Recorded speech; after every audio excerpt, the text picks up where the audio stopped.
সম্মিলিত দোয়ার দুইটা সূরত আছে।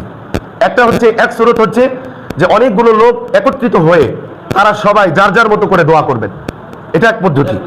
দ্বিতীয় পদ্ধতি হচ্ছে যে অনেকগুলো লোক একসাথে হয়ে একজন দোয়া করবেন আর সকলের সাথে সাথে আমিন বলবেন। এই দুই পদ্ধতি, এবং এইটার দুইটা পদ্ধতি।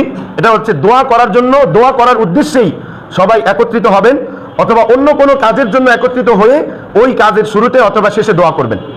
এই যে কয়টা পদ্ধতি বললাম, সবগুলো পদ্ধতিই জায়েজ আছে।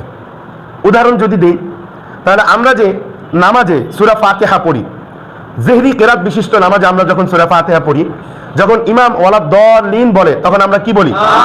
আমিনের অর্থ হচ্ছে হে আল্লাহ আপনি কবুল করুন, আল্লাহ আপনি কি করুন? কবুল করুন। সুতরাং আমরা সকলে মিলে আমিন বললাম কি বললাম না? তাহলে আমরা একজন দোয়া করলাম, সূরা ফাতিহা পড়লাম, আর সবাই আমরা আমিন বললাম। সম্মিলিত দোয়ার উদাহরণ আছে না নাই? আছে। এখন বলবেন হুজুর এটা তো সূরা ফাতিহা। এটা সূরা ফাতিহা ঠিক আছে, কিন্তু এই সূরা ফাতিহার আরেকটা নাম হচ্ছে দুআউল মাসআলা। দুআউল মাসআলা, নিজের প্রয়োজনের জন্য আল্লাহর কাছে দোয়া চাওয়া। সুতরাং সম্মিলিত এই মোনাজাত যে আছে, এটার একটা দলিল আমরা পেলাম। এরপর আমরা জানাজার নামাজ পড়ি না?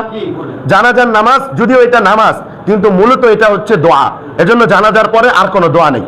তো এই জানাজার নামাজে আমরা দুরূদ শরীফ পড়ে তাকবীরের পরে সকলে মিলে একটা দোয়া পড়ি কি পড়ি না? তাহলে সম্মিলিত দোয়ার উদাহরণ আছে না নাই? এরপরের উদাহরণ হচ্ছে সালাতুল ইস্তিসকা। সালাতুল ইস্তিসকা, বৃষ্টির প্রার্থনার জন্য আমরা যে দোয়া করি, এটার অনেকগুলো পদ্ধতি আছে। একটা পদ্ধতি হচ্ছে 2 রাকাত নামাজ পড়ে সবাই হাতকে উল্টো করে আল্লাহর কাছে দোয়া করবে। এটা একবারে হাদিস দ্বারা প্রমাণিত। তাহলে সম্মিলিত দোয়ার উদাহরণ ইসলামে আছে না নাই? আছে। আরো উদাহরণ আছে। ঈদের নামাজের পর যখন খুতবা পাঠ করেন খতিব সাহেব, ইমাম সাহেব, তখন ওই খুতবার মধ্যে ইমাম সাহেব, খতিব সাহেব মুসলিম উম্মার জন্য দোয়া করবেন, আর মুসল্লিরা সবাই মনে মনে আমিন বলবেন। এইটা এতগুলো উদাহরণ দিলাম। এখন আসেন কোরআন থেকে উদাহরণ দিই। আল্লাহ রাব্বুল আলামিন কোরআনুল কারীমে একটি ঘটনা বর্ণনা করছেন, হযরতে মূসা আলাইহিস সালাম এবং হযরতে হারুন আলাইহিস সালাতু ওয়াস সালামের। আল্লাহ তাআলা বলেন, ক্বালা ক্বাদ উজিবাত দাওয়াতুকুমা, যে আল্লাহ তাআলা বলছেন আমি তোমাদের দুইজনের দোয়াকে কবুল করে নিলাম। তো এই আয়াতের ব্যাখ্যায় মুফাসসিরিনে কেরাম লিখেছেন যে উজিবাত দাওয়াতুকুমা, তাদের উভয়ের দোয়াকে কবুল করে নিলাম। এইটার সূরত কেমন ছিল? এটার সূরত এরকম ছিল যে হযরতে মূসা আলাইহিস সালাতু ওয়াস সালাম হাত তুলে দোয়া করেছেন, আর হযরতে হারুন আলাইহিস সালাতু ওয়াস সালাম আমিন বলেছেন। সুবহানাল্লাহ।